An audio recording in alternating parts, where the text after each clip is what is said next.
Okay, so I'm just glad that you guys all showed up today because I was debating last night whether to call this off and you don't know what to do or go all Zoom. I know there's a meeting tomorrow that they were supposed to be in person at Salina. They decided to go all Zoom with that meeting as well. So if you need more CCA credits, you can probably connect on that too. That was in.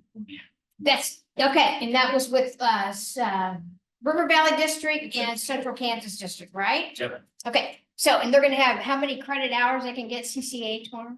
3. Okay, so if you want more information on that, contact Mr. Joseph there and he'll help you. Okay, so we're gonna do some basics on soil testing. Okay. So we kind of determine on why you would soil test, and you guys all pretty much know that is to determine what you got out there. Because right now, with the price, even though the price of fertilizer has gone down, right, somewhat, you still don't want to guess out there. So you still got to know what you're doing there and how much that you need. And here's some other reasons why you do it, just to identify some fertility spots maybe in your fields or something like that. And I don't know how you guys do it, how you guys take your soil sampling. Maybe you don't even do it. Maybe you have the co-ops do it, okay? But however you do it, you need to be consistent. And I think that's the key, is to be consistent out there on how you take them and when you take them.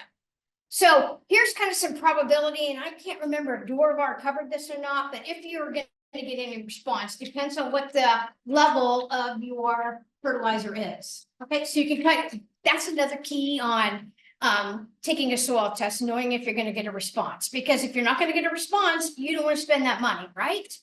Okay, so if your P test, and this is on phosphorus, if your P test is less than 5, you have a good chance of you're having some response to that. Remember, he talked about that 20-25 is kind of the key level there, and whether you're going to see a response. So if you already have 20 to 30, the likelihood of you seeing a response to P test is pretty unlikely.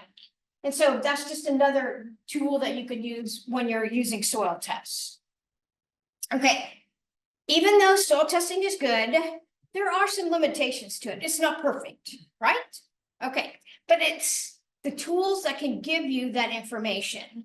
And there are some variability in the test results. Dorvar mentioned that the method that you use is one of them. The time and the work that it takes to take those samples, I get that. But we're going to focus on maybe what tests are needed. And Dorvar kind of mentioned that as well, because he focused on the phosphorus. Okay, so we're going to talk about the proper soiling sampling.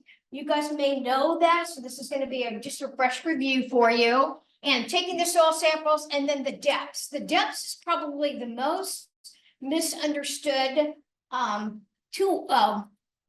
method that you use to take that with, okay? So I get all different depths in the office. I get anywhere from 3 inches up to 12 inches. Lately, the 12 or 18 inches is pretty scarce, because it's been pretty dry out there. So it's kind of hard to get those deeper samples.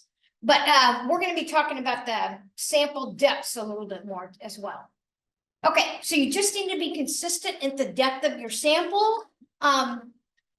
If I tell you to take 20 samples, you might take 10, right? So I don't tell you to take 10 because then you're going to take 5, right? I know how that works. Okay, so K-State, I think, pretty much puts that on there, and Lucas can clarify me if I'm wrong. But I think it's 20 samples, and that covers 40 acres, supposedly. Is that right, Lucas? You don't have that anymore? We don't tie it to any number of acres, and this is Okay. causing a little bit of friction within our CS and participating in each of it, because. We have an NRCS person here. Okay, so. It's fun to let you know that.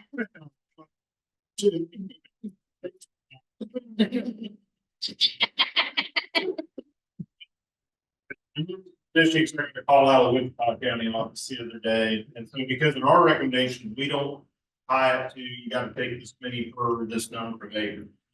The most important thing is, and we've talked about this many times before, is number 4, really trying to overcome is small scale variability. Because if you band applied P a year or 2 ago, or you ran cows out on stock, or whatever.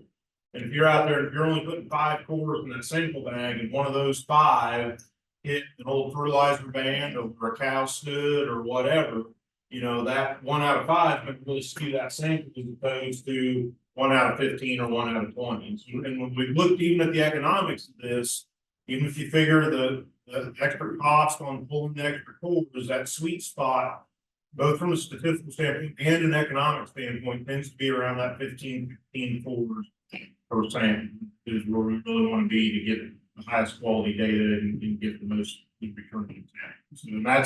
And that's true whether that sample is a composite representing a quarter section, or whether it's, representing a 2-acre grid. It doesn't matter. You still need that 15, 16 cores, again, trying to overcome that small scale variability. And that's where, in the early days of grid sampling, there was a lot of mistaken belief on this, that, well, for grid sampling, we only have to take 4 cores per sample. Well, that just means you're paying a lot of money for junk data, because a 4 sample with potential error, yeah, I mean, you're going to get a number back from the lab, but it might be plus or minus 8 to 10 parts per million. And so you pay a lot of money for junk data. So that's getting past that. But even if you're doing grid sampling, you still have to have that critical number. Okay. So here's just your basic tools, and I've got some things up here, my little toys up here. So all of you have your own little things that you take, but it's probably better that you don't leave them in your pickup a week. Correct, Lucas? Once you take the sample, as soon as you can get that into a lab, I don't care if it's K-State, I don't care if it's where you send it, you probably don't want to leave it in your pickup more than a couple of days. That same day probably is ideal. Okay, okay, great. So I'll put. Okay. Oh, that was my other partner, Dawn, showing you all the tools that I have here. And if you want to use these tools, they are available in any extension office. But we have a drill hook for you. We have a whole bunch of batteries, because as you know, it's going to take a whole bunch, and we even have the big ones, the big batteries for you.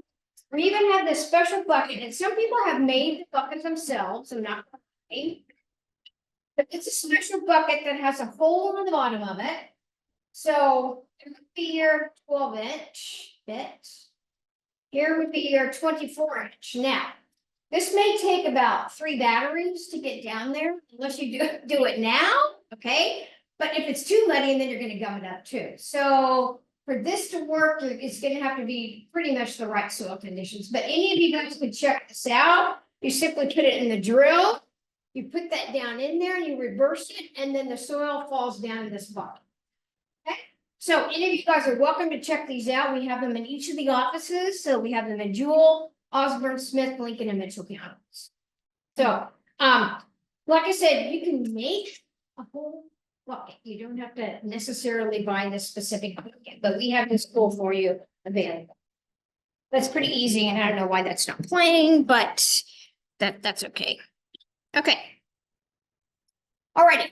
So here's the recommended depths. If you don't remember anything else today, remember these depths, because farmers are still bringing in one soil sample. It might be 10 inches, and they want nitrogen, they want sulfur, they want pH, they want organic matter, they want the whole works in that 10 inches. Okay.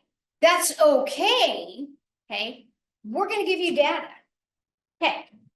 But the data is going to be skewed. In other words, for the phosphorus, for that 6-inch level, it's going to be diluted. So that's going to give you a not true picture of what's really out there. Okay, Doorbell kind of covered that. Whereas your other ones, it's okay as far as for the nitrogen and sulfur, but as deep as you can go, that's what we want you to do. Ideally, we want you to do 2 separate samples. You need to go 0 to 4 or 0 to 6, 0 to 3, whatever you get for the shallow one. And then go to a completely different hole and go as deep as you can go.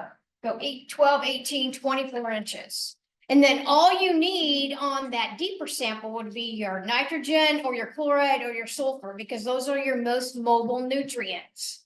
The others are pretty immobile, as you know, especially phos. Okay, so that's the key here on the soil depths. Take 2 different samples if you can. Don't just do one. Okay. Okay, so let's do where in the field. And there's like 4 different ways that you can do the soil sampling. Just be consistent on how you do it. You could just do sample, simple random one throughout all the field, get 20 cores. You're not gonna get 10, but you're gonna at least get 15 or 20, like Lucas mentioned. Or you could follow some pattern in the field if you know that, that up in the hill or up on the terraces, it doesn't do very good. Down the bottom, maybe you want to do two different samples like that, especially if you're doing variable rate. Okay, or stratify different management zones, or just mixing them all together. Okay, so whatever you choose, just be consistent on how you do it. Okay, when to take it. Sampling can be taken anytime during the year. However, it's best to do it the same consistently every year if you're going to compare apples to apples. Okay, does that make sense? Okay, so be consistent on when you take those samples. And then the bottom note here, wait a minimum of 30 days to sample after you fertilize, and that just makes sense because you could hit a pocket of phosphorus or whatever when you're taking those samples. Okay. When to take samples for nitrogen, sulfur, and chloride. For corn and sorghum, the late winter, early spring is probably the ideal. So you probably don't want to go out there right now, but you guys are probably going to be taking some samples here in the next couple months. For wheat, probably in the fall before you plant. And then for soybeans, if you wanted to monitor some environmental stuff, okay? Alrighty, number of cores, Lucas already mentioned that, but 15 to 20 is pretty much what we would like you to get. So I should tell you 40, right? And then you'll get 20. Okay. So how often should you sample? Probably every 2 to 4 years is probably adequate, except maybe a couple years when we had those high fertilizer prices. Maybe you wanted to test a little bit sooner. Ready? This is just a test out of North Central Kansas, Barney Gordon, where Scott used to be, and I need to introduce Scott Dooley too. Scott, if you want to stand up. He is the agronomist at the Scandia and Belleville site. So Scott Dooley, he's been there how many years now, Scott? 3 years. Okay, so you're an expert now in that area, of the state, right? Okay, so we appreciate, and we'll let Scott say a few things, maybe some of the research that's going on there for this fall as well. But this just shows you the red bar there is with phosphorus. The blue bar there is without phosphorus. And so you can see how slow this is going down because it's a very immobile nutrient. And this tends to be going down quite frequently or quite rapidly compared to just your phosphorus. Okay. We have some bags here, and we get so many different samples in and so many different things, but just bring them in a bucket. That's fine. We put them in these bags, okay, because they're like plastic lined. K-State, your co-op probably has them too. I'm not going to tell you need to come to K-State to take them because your co-ops do just as fine of a job too to do the soil sampling. But on these bags, even though it says to fill the line halfway, I always tell people to fill them up to the words. More is better. Less is not better in this case. Okay, so if you do take these, fill up that to the words, because then they keep them, what, Lucas, 6 months, depending on their space that they have, as far as the samples that they send in. Okay. And it's always a good job of always a good idea to look at the results as soon as they come back. If anything looks out of line, K-State or any commercial lab, they'll read it. Oh, yeah. And just to let you know, I do check all the samples that come in or the racks that come in, because I have this easy little formula. So if it's really out of whack, if it should be like 50 pounds and it says 180 pounds, I have them rerun it in columns. So if you notice that too, or if I miss anything, feel free to just call back and say, I think something's up. So yeah, because they can run them again. You don't need to dry them, do nothing like that. Okay. I'm not going to really cover this as much because Durabar mentioned the different soil tests that do well here, but these are the useful tests here in Kansas that have the calibration that we need in order to give you accurate tests, which is the Brays, the Olsons, the Munich, and the pH and all that. So you're still okay with those. This is a soil test that comes back from K-State. If you have not seen that before, this simply gives you, whatever your crop is, you really need to have a yield goal on there because that's what they base their recommendations on. If you don't give us a yield goal, then we will pretty much give you an average. Like wheat's probably gonna be 50, beans might be 35. Corn might be 120 and Milo might be 100. Okay, but if you have a specific goal in mind, then please put that in there. This is where your results will be right here. This is your new publication that you have. Shelley is bringing up some new ones because I didn't quite have enough run off, but I think Lucas is going to go through this publication. And this has been in the works for quite a while. So we are very fortunate and appreciative that these guys put the work into giving you new updated here. Okay, just some summary here. Make sure your soil samples are representative of the field. Soil depth, remember 0 to 6 would be your immobile nutrients, phosphorus, pH, organic matter. Deeper ones are nitrogen, sulfur, and chloride if you want to take those. Take lots of cores. More is better, less is not better in this regard. So you need to do that. Yield goal is very important. Don't forget to put that yield goal on there. And it says yield average. And Lucas, I've told them this on those sheets before because people are kind of confused on what to put in there because it says yield average. It doesn't say yield goal on those input sheets that people fill out. So sometimes I get like a couple of times I'll get the average that the field was that they're sampling and not what they hope to get. So it should be what you hope to get on these different samples. Here's your different soil depths. Okay. Any questions? You guys are doing great. Okay.